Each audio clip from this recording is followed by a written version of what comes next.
Hi, it's Laura. Today I'm talking about partner and group yoga for children and teenagers. Yesterday I led my first workshop on my children's yoga teacher training in Hong Kong, and the workshop was all about being stronger together, so partner and group yoga. Now, there's a lot of things to consider when you're teaching partner yoga. It's not just about what poses you choose or how you guide it. There are a lot of other things to consider when you're asking children or teenagers to work with another person. So the first thing is that it will likely be uncomfortable or awkward for them, even with my adults. In fact, especially with my adult trainees. It can feel awkward and uncomfortable. I am pushing them outside of their comfort zone in a safe space. So you need to reassure the children and teenagers that it might feel a bit awkward or weird. You can work with your partner and you don't have to touch them. We need to ask our partner for permission to touch them. So just guide them through that along the way. Gently guide them. As you're asking them to go into a partner pose, just say, ask your partner, is it okay if we hold hands? And give them permission to say, no, I would rather not hold hands. Okay, this is such an important skill. It is compassionate communication, it is body boundaries, it is a very healthy mindset to get them into. This is why partner yoga is so much more than just doing poses with a friend. So reassuring them, maybe even sharing your own experiences, especially with teenagers. You know, how was your first experience of partner yoga? Maybe you felt awkward. Maybe you didn't want to touch the other person, and that's totally fine. There are many different partner and group yoga poses that we can do that don't actually involve physical touch with the partner. And this is really great for any children or teenagers that don't like the physical contact. They're a bit apprehensive, understandably. Maybe they don't know anybody in the group. They're a little bit nervous about what you're going to ask them to do, or they just don't like that tactile sensory touch. There's just so many things that we can do, so many poses that we can do, and that honestly could be a whole video or workshop in itself.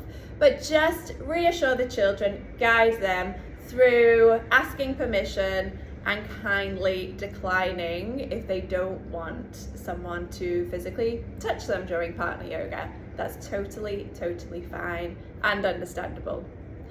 The second thing to consider is keep it simple. Keep the poses simple, keep them safe.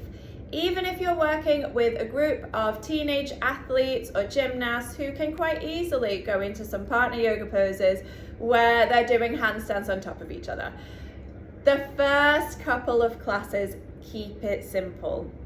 It is a lot to ask children and teenagers not only to focus on their own body, their own coordination, their own balance, but to work with a partner, especially if they don't know them. So there really is a lot around the dynamics of not only focusing on their own balance, but supporting their partner to be in a balanced place as well. So don't overcomplicate it. Keep the poses really simple. They could do a lot of seated poses, keep it short. If it's your first time introducing partner yoga to a group, maybe just choose one or two poses that are seated, very safe and super simple. And then thirdly, let's think about how we partner up the children and teenagers. Now, typically in an adult class, they might just say, partner up with someone who's the same kind of height as you, which does work well when you're doing poses. It does help if you're kind of the same height. But for children and teenagers, the most important thing is that they feel comfortable with their partner and that it is a dynamic in which they are not going to get super distracted or dysregulated.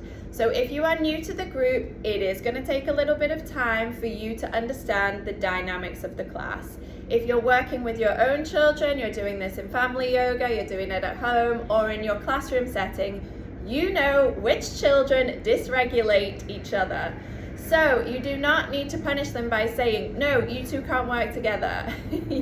Just simply say, we're going to do one pose with one friend and then we're all going to change partners. Or if you know two children do not work well together, do not allow them to partner with each other. You, as the teacher, take control of that and you partner them up. So it might be that you have older children who are going to work well with younger children and they can help each other out. Or it might be that you just have a group that you know when these 2 or 3 children get together, they do become very disruptive, they can become dysregulated, and the whole point of yoga is to help children become regulated. So you as a teacher really notice which partners are going to work well together and get the most out of their partner yoga poses. So those are just a few tips. If you've tried partner yoga before and it hasn't worked out, try these out and see if it makes a difference. And if you're new to partner yoga, try it at home or in your class. Keep it super simple. Just try one pose and see how it goes, and then let me know.